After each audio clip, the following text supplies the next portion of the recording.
नमस्कार। आपके साथ मैं एक बार फिर से हाजिर हूं और हमारे साथ में है बलदाऊ जी श्रीवास्तव जी। बलदाऊ जी, आपका बहुत बहुत स्वागत है आपकी खबर में।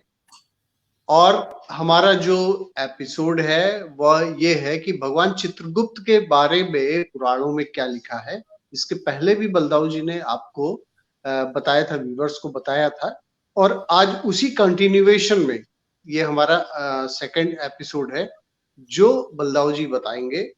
और आपका एक बार फिर से स्वागत करते हैं। और आपने जिस तरीके से जो पहले के एपिसोड में आपने नक्षत्रों के बारे में चर्चा किया था, उसी को कंटिन्यू करते हुए आज हम बात करेंगे कि आखिर में पुराणों में भगवान चित्रगुप्त के बारे में क्या लिखा है। जी,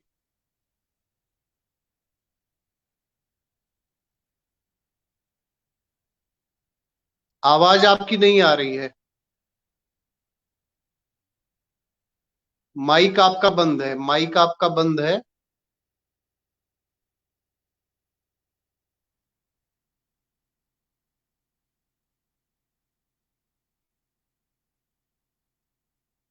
आपका माइक बंद जा रहा है।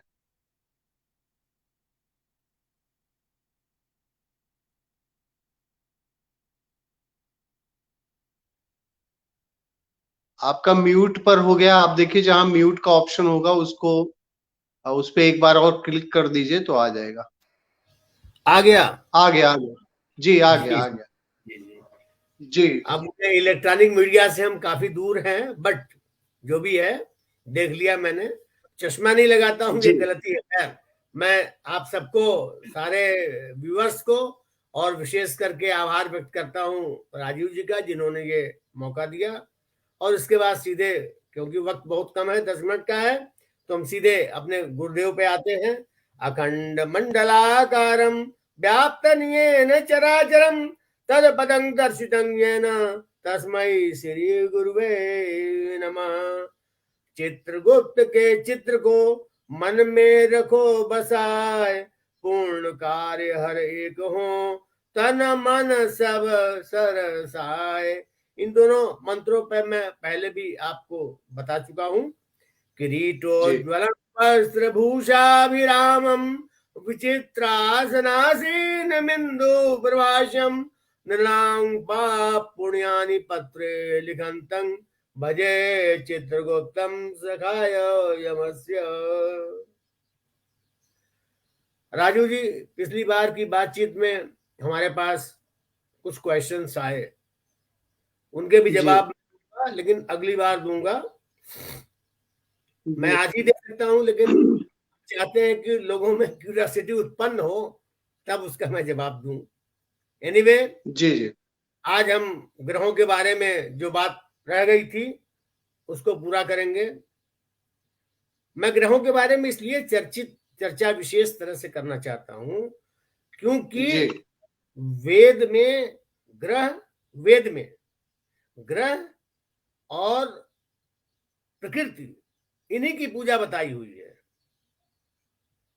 और आज भी अगर आपके घर में कोई भी पूजा होता है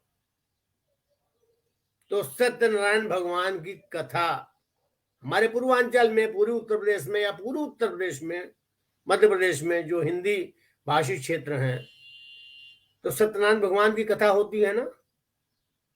जी, नहीं, आप बताएं, इसको आप जवाब दें व्यूअर्स की जी, तरफ से। अब जी, जी, सत्यनारायण होती भगवान है। की कथा, हाँ, होती है। सत्यनारायण भगवान की कथा में होती क्या है? कथा क्या होती है? कथा तो एक ही है, जी, लेकिन कथा के पहले क्या होता है, आपने विचार अगर किया हो, देखा हो, जाना हो, तो ग्रहों की पूजा होती है। जी, जो पंडित जी जाते हैं, पुजारी जी, हम्म, वो एक पटा मंगाते हैं और उसमें नवग्रह खींचते हैं, नवग्रह के हिसाब से चिन्ह बनाते हैं, और गौरी गणेश के बाद नवग्रह की पूजा कराते हैं। जी, गौरी गणेश का क्यों? क्योंकि माँ प्रथम पूजनीय है, और माँ के अतिरिक्त हमारे गणपति जी को स्थान दिया गया है कि सारे देवताओं से सबसे पहले उनकी पूजा होगी। यह हमारी पद्धति में आ चुका है।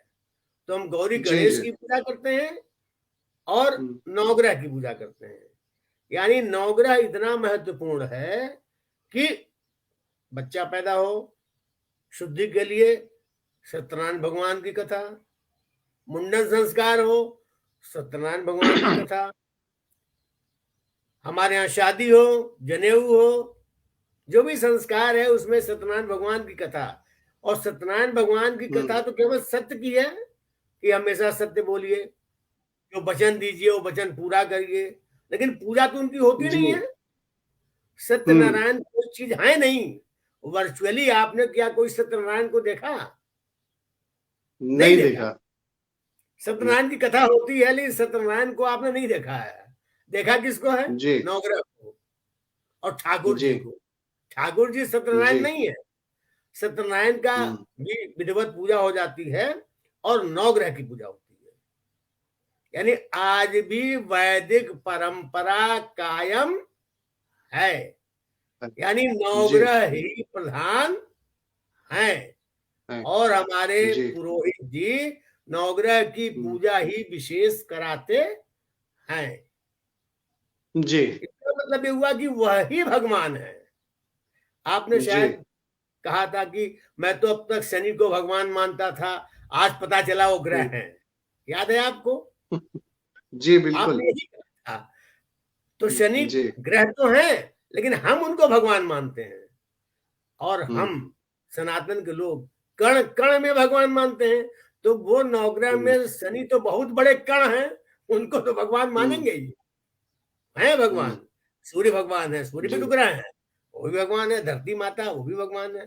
तो हम तो कण कण को भगवान मानते हैं, शनि भगवान है। लेकिन हमारा इसमें दूसरी बात है, दूसरा पॉइंट है। एक पॉइंट यह है जी कि पंडित जी जब आपके ग्रह नक्षत्र देखते हैं चौकोर वो खींच करके लाइन ग्रहों को बना करके, और अगर आपका कोई ग्रह गड़बड़ है, मान लीजिए आपका बुध गड़बड़ है, तो कहेंगे साहब बृहस्पति आपका गड़बड़ है या बुध गड़बड़ है तो इसमें शंकर जी की पूजा होगी। सूर्य गड़बड़ है तो शंकर जी की पूजा होगी। ये नहीं कहेंगे कि सूर्य गड़बड़ है तो सूर्य की पूजा करो, कहेंगे शंकर जी की पूजा होगी। बृहस्पति जी गड़बड़ है तो कहेंगे विष्णु जी की पूजा होगी। ये नहीं कहेंगे बृहस्पति की पूजा करो। कुछ लोग हैं विद्वान जो कहते हैं भाई बृहस्पति को ऐसा ऐसा करिए, पीले वस्त्र पहनिए वगैरह जी वगैरह, लेकिन ये नहीं जी कहेंगे कि बृहस्पति की पूजा करिए, कहेंगे विष्णु जी की पूजा करिए। और जी जब शनि गड़बड़ होंगे तो कहेंगे शनि की पूजा करिए। काल की पूजा करने को नहीं बताएंगे। शनि के जो अधिदेवता है वो काल है, तो काल की पूजा होनी चाहिए ना। जो सही बात। परिपाटी है उस परिपाटी से होना चाहिए ना। तो काल की जी पूजा न करा करके शनि की पूजा कराते हैं। राहु गड़बड़ है तो कहेंगे महामृत्युंजय का जाप करिए, शंकर जी की पूजा करिए। राहु के देवता कौन है? यमराज, यम है, तो उनको कहना चाहिए यम की पूजा करो। और निश्चित रूप से यम का पूजा ही लाभदायक होगा। केतु जी गड़बड़ है, केतु गड़बड़ है तो जो केतु के अधिदेवता चित्रगुप्त हैं, पंडित जी को कहना चाहिए कि भाई चित्रगुप्त की पूजा करो ना, उन्हें कहेंगे। और वस्तुतः जी, वस्तुतः शनि यम, शनि यम और राहु, शनि राहु और केतु, शनि राहु और केतु, ये तीनों, ये तीन के तीनों चित्रगुप्त की पूजा करने से शांत हो जाएंगे। प्रत्यक्षम किम प्रमाणम, करके देखिए। अगर कोई दिक्कत होती है तो बलदाऊ आपके साथ है, आप बताएगा, आपको उसका जिम्मेदारी लेगा। अगर केवल आप चित्रगुप्त की पूजा कर लेते हैं तो ये तीनों अपने आप शांत हो जाएंगे, एकदम शांत हो जाएंगे, क्योंकि शनि भी उनके अधीन है, काल के अधीन है, काल के मालिक चित्रगुप्त। राहु भी उनके अधीन है क्योंकि यम है, यम कौन है? चित्रगुप्त के अधीन। और केतु चित्रगुप्त के अधीन। तो तीनों को अगर आपको शांत करना है तो अकेले भगवान चित्रगुप्त जी का जप करिए। ओम यमाय धर्मराजाय श्री चित्रगुप्ताय वै नमः। और कभी अगर ये आपको परेशान भी न करने पाए, आपको छूने भी न पाए, तो आप एक निश्चित रूप से ठीक 4 बजे या ठीक 7 बजे बलदाऊ जी के साथ मंत्र जप में भाग लीजिए।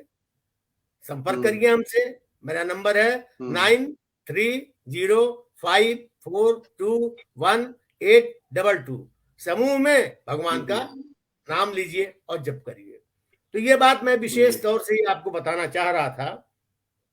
हम उस बात पर भी आ रहे हैं कि पुराणों में हमारे भगवान चित्रगुप्त जी का वर्णन कहाँ कहाँ है। तो हम आपको बताना चाहेंगे कि सबसे पहले तो वेद में कहाँ विशेष तरीके से वर्णन है भगवान का, भगवान चित्रगुप्त के बारे में, चित्र के बारे में कहाँ कहाँ ये वर्णन है, ये मैं बताना चाहूंगा। तो ऋग्वेद, यजुर्वेद में विशेष करके वर्णन है।